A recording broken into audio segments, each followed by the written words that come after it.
On August 20th, Cleveland Police Chief Calvin Williams called a press conference to announce the issuing of charge letters to the officers involved in the November 29, 2012 pursuit that left 2 people dead. Also in attendance was Mayor Frank Jackson and Public Safety Director Michael McGrath. This morning, the Division of Police issued charge letters to 13 officers that were involved in the use of deadly force in the November 29, 2012 pursuit.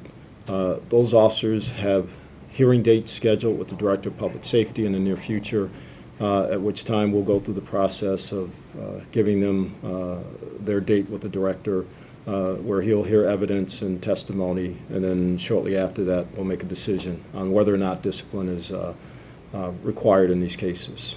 It's a difficult time for everybody. No one wants to have this type of incident occur in their community. And then the question then becomes is how do you deal with it? How do you handle it?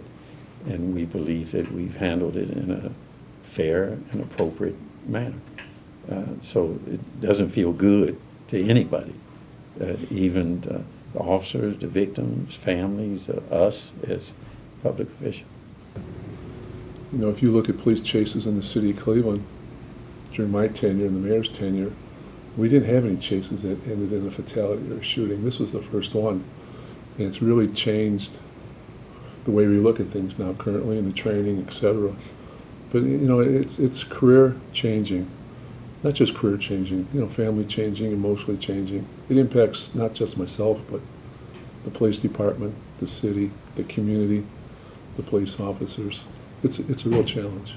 The hearings start in September, and they will be held with the Director of Public Safety at a venue that he deems appropriate.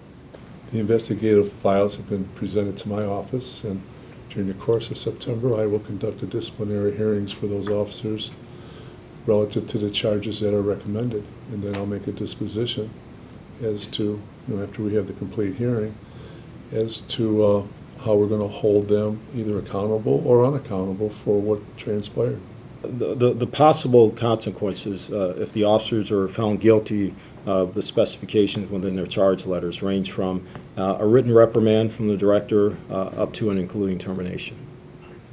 Once the hearings are conducted and the determination is to whether or not someone is disciplined is made, then there are legal rights or collective bargaining rights to grieve the conclusions.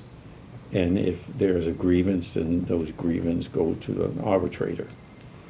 And those arbitrators then make a decision as to whether or not the decision by the Director was correct or not. And if we disagree with the arbitrator, then we have a right to appeal to the Court of Appeals. We're going to, you know, have a process that's fair. We're going to have a process that's transparent and open. And we're going to make sure that the community knows that if officers violate policy, they will be held accountable. And for the officers to know that it's going to be a fair process for them. For TV20, I'm Dan Monroe.